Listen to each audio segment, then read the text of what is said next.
Hello everyone. This morning I am convicted to share my testimony. Mamaya pa sana pero parang sabi ng Holy Spirit sa akin, ngayon na.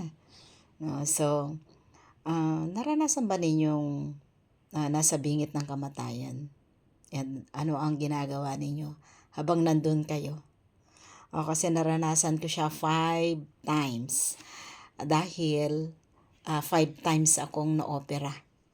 And this latest is my 5th surgery na talagang sabi ko, Lord, bakit naman 5th na ito? Parang lahat na ng katawan ko ano nabubog na, kahihiwa, sabi ko ganun. But then I trust the process of Lord. So nung pinasok ako sa operating room, ay nagdasal ako. And sabi ko, Lord, you did not give me fear, but of power, of strength, and sound mind. And so, hindi ako dapat matakot. Kasi, I trust you, Lord, sabi ko.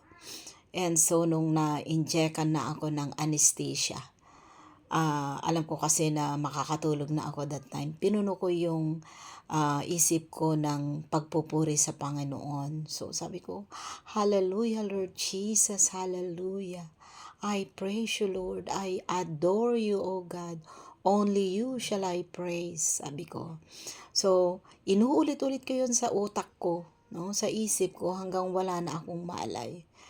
And bakit ko yun ginawa? Kasi sabi ko, Lord, kung mamamatay ako, this time ay gusto ko sana na pinapapurihan pa rin kita at sinasamba kita. At alam niyo yon, nai-imagine ko na kapag namatay ako ay tatakbo si Jesus Christ na i-welcome ako, ihahag ako.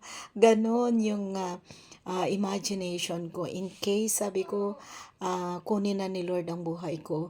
Ang saya-saya siguro kapag nakita ko na si Jesus at yayakapin niya ako ng mahigpit. Welcome my child. Ganon. Kaso nagising naman ako. At paggising ko, naririnig ko yung sinasabi nila na ipapabiopsy yung aking gallbladder kasi nga magang-maga daw siya. But then, I did not worry, but instead, I praise God again. Nag-hallelujah na naman ako, nag-thank you ako kay Lord. Kasi binigyan niya ako ng another chance to live. And maybe, I still have mission to do. Okay? So, kung nagustuhan po ninyo, paki-like naman and paki-comment below and share. Thank you and God bless everyone.